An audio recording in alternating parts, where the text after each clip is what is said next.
one quick interview, bra. Okay. One quick interview. Ras Nkrabea Ndi Nkomo, father of one of the students, Nkrabea. Yeah. Let me pick his thoughts on the conversation we are having. Ras, good morning. Yes, sir. Good morning. I trust you're doing well. Good morning. I trust you're doing well, sir. Yes, I'm doing fine, thank you. All right. So I'm sure it's come to your attention the Board of Governors of the Achimota School's position on the ruling that they are going to file an appeal. How do you feel about the position of the school on the matter? Well, I mean, it's their constitutional right to do that. I am not surprised. They were able to force the GES to make a U-turn. So I think they are just, following in their track record. Now, a very important question. Are you sending your boy to Achimota School? If yes, when? Certainly. We'll be in the school today. We're going to be at school today. Oh, you are sending the boy to school today? Oh, certainly. Okay. Now, have you been in touch with the school since the ruling? Has there been any contact at all? No, sir. So, you're going to the school with your ward today? Certainly. Okay. Are you going there with your lawyer?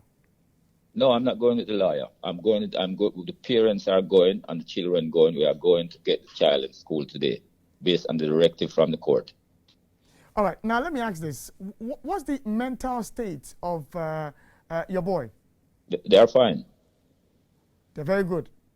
Yes, sir. And poised to go through the system. Are you not afraid of maybe some victimization, some discrimination may happen taking your child to the school? Well, I think about maybe 75 or 85% of Ghanaians feel that way, and I get these questions constantly, and I myself is a bit concerned in terms of it. But the law has to be upheld, right?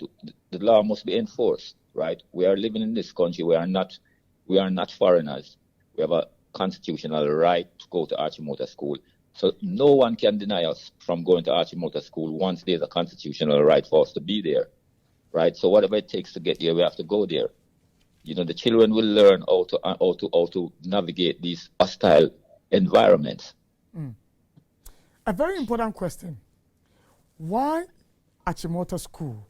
With all that's happened, we read in the papers or several articles about offers, scholarships and co.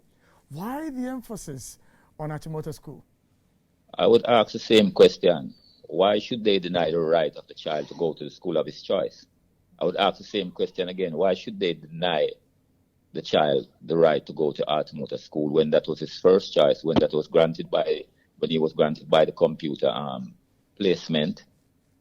And it is a government institution. This is not a private institution. So who gives them the right to supersede the Ghana Education Service and the Ministry of Education? What gives them that right to do that? Now, in all this, have you heard anything from the Ghana Education Service after the ruling? No, I haven't heard a word from them.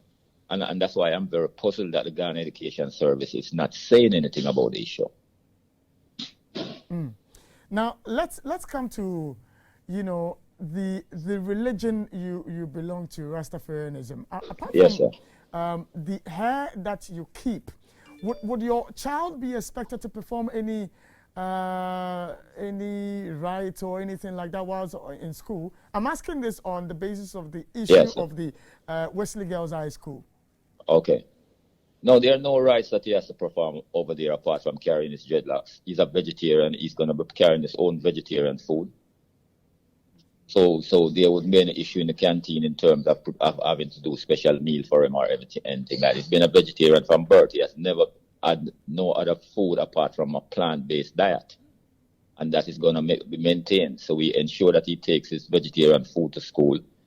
And that would only be the other complication, but we will not give them that responsibility because we prepare our food a certain kind of a way as well, which they may not, understand how to do it. Is your child a day student? No, yes, he's a day student, yeah. He's a day student? Yes. All right. In ending the conversation, What would you say to Ghanaians who were in support of your cause? And then I'll ask a final question. Let me ask the final question first. The question first before my final question. My colleague in the studio was, advancing, a position that if the school, appeals the decision of the court, and for instance, maybe files for stay of execution, and then it is in the process, wouldn't this affect, your child, knowing that, if it's granted, it would obviously mean that the child cannot continue being in that school? Oh, fine. I mean, if there's a law in this country that prevents us by the Constitution to not go to that school, we have no other choice than to go by the Constitution. But outside of that, considering it's a government school, it's not something that we will accept just like that. As long as the Constitution has given us that right, yes, we will fight for that right. Now, when the Wesley Girls matter came up, we had the National Peace Council speaking, we had the Chief Imam, other religious bodies speaking. Same cannot be said of yours. Are you surprised other religious bodies are quiet about your situation? Yes, I am very disappointed and surprised, because we fought for the Muslim girls to wear their hijab in school. When I was at Achimota school and they rejected my son, there were girls there who were told to take off the hijab. And I asked them, why are you doing that? And they said they cannot go to the school with their hijab. So I said, when they are fully accepted in the school, they cannot wait. And they said, yes. I told them that's total discrimination. And I went on the internet and I started spreading information about the importance of us agitating and around that issue to ensure that the violation of the rights of the Muslim children, doesn't go on, and it must be protected.